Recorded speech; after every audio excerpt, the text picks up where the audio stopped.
అందరికీ నమస్కారం. నా పేరు ఏ బానుజ. నేను 5వ తరగతి చదువుతున్నాను. నేను చెప్పబోయే కథ పేరు ధైర్యవంతుల పుస్తకం. అనగనగా ఒక రోజు సాయంత్రం ఒక పెద్ద వర్షం పడుతుంది. అందరూ వారి వారి ఇళ్లలో ఉన్నారు. రహదారులన్నీ ఖాళీగా ఉన్నాయి. అప్పుడప్పుడే చీకటి పడుతుంది. ఆ సమయంలో రాము అనే ఒక అబ్బాయి తన పని ముగించుకొని ఇంటికి వెళ్తున్నాడు. అలా వెళ్తున్నప్పుడు తను ఒక పుస్తకాల వ్యాపారిని చూశాడు. ఆ పుస్తకాల వ్యాపారి దగ్గరికి వెళ్ళి, మీ దగ్గర ఏవే పుస్తకాలు ఉన్నాయో చూపించండి, నేను ఒక పుస్తకం కొనుక్కుంటాను అని అంటాడు. అప్పుడు ఆ పుస్తకాల వ్యాపారి, నువ్వు చదవగలిగే పుస్తకాలు ఇక్కడ ఏమీ లేవు అని చెప్తాడు. అప్పుడు రాము, నేను చదవలేనంటావా? నేను చాలా బాగా చదువుకొని ఒక మంచి సంస్థలో ఉద్యోగం తెచ్చుకున్నాను. నేను ఎలాంటి పుస్తకమైనా చదవగలను అని అంటాడు. అప్పుడు ఆ పుస్తకాల వ్యాపారి, లేదు బాబు లేదు, నువ్వు చదవగలవా లేదా అని కాదు, నువ్వు ఈ పుస్తకాలు చాలా విలువైనవి, ఈ పుస్తకాలు ధైర్యవంతులు మాత్రమే చదవగలరు అని అంటాడు. అప్పుడు రాము, నేను ధైర్యవంతుణ్ణి కాదంటావా?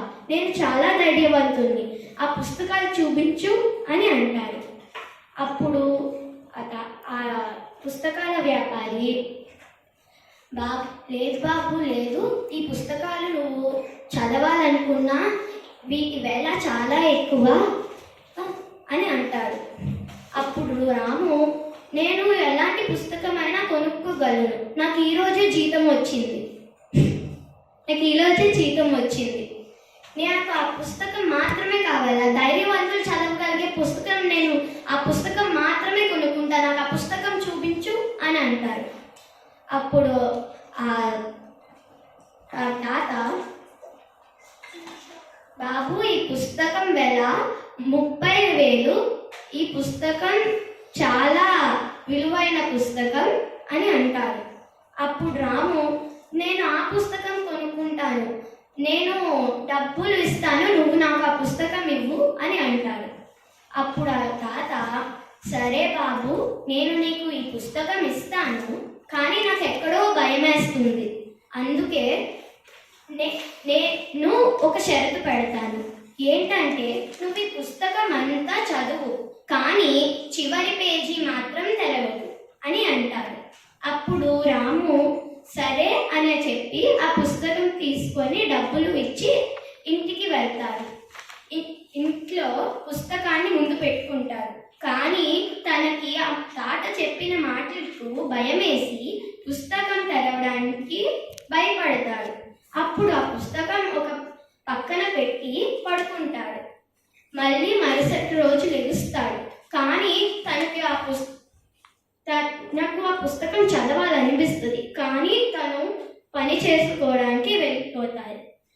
కానీ ఆ పని చేస్తున్నప్పుడు కూడా తన దృష్టి అంతా ఈ పుస్తకం మీదే ఉంది. నేను ఎలాగైనా ఇంటికి వెళ్ళి ఈ పుస్తకం చదవాలి అని అనుకుంటాడు. ఇంటికి వెళ్ళి పుస్తకం తెరిచి చదవడం మొదలుపెట్టాడు. అలా చదువుతూ చివరి పేజీ దగ్గరికి వచ్చాడు. చివరి పేజీ దగ్గరికి వచ్చినప్పటికీ మధ్యరాత్రి అయింది. తనకేమో భయం వేస్తుంది. అందుకే పుస్తకం మూసేసి ఒక పక్కన పడుకొని పోయాడు. మళ్ళీ మరుసటి రోజు లెగిసి తన పని చేసుకోవడానికి వెళ్తాడు. కానీ తన దృష్టి అంతా ఆ చివరి పేజీ మీదే ఉంటుంది. తను ఇంటికి వచ్చి తన ధైర్యం అంతా కూడగట్టుకొని ఆ చివరి పేజీ తెరుస్తాడు. తెరిచిన వెంటనే తను ఆశ్చర్యపోతాడు. ఎందుకంటే ఆ చివరి పేజీలో పుస్తకం వెల 30 రూపాయలు అని ఉంటుంది. తను ఎంత తొందరపాటు నిర్ణయం తీసుకొని ఆ పుస్తకం కొన్నాడో, తను ఎంత డబ్బు ఖర్చు పెట్టాడో తను అనుకొని ఇంకెప్పుడు అలా చెయ్యకూడదు అని నిర్ణయం తీసుకొని తీసుకొని ఇంకెప్పుడు అలా చేయలేదు. నీతి: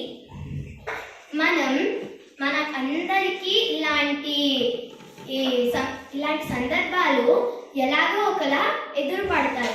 అలాంటప్పుడు మనం తొందరపాటు నిర్ణయాలు తీసుకోకుండా బాగా ఆలోచించి మంచి నిర్ణయాలు తీసుకోవాలి. సమాప్తం. ధన్యవాదాలు.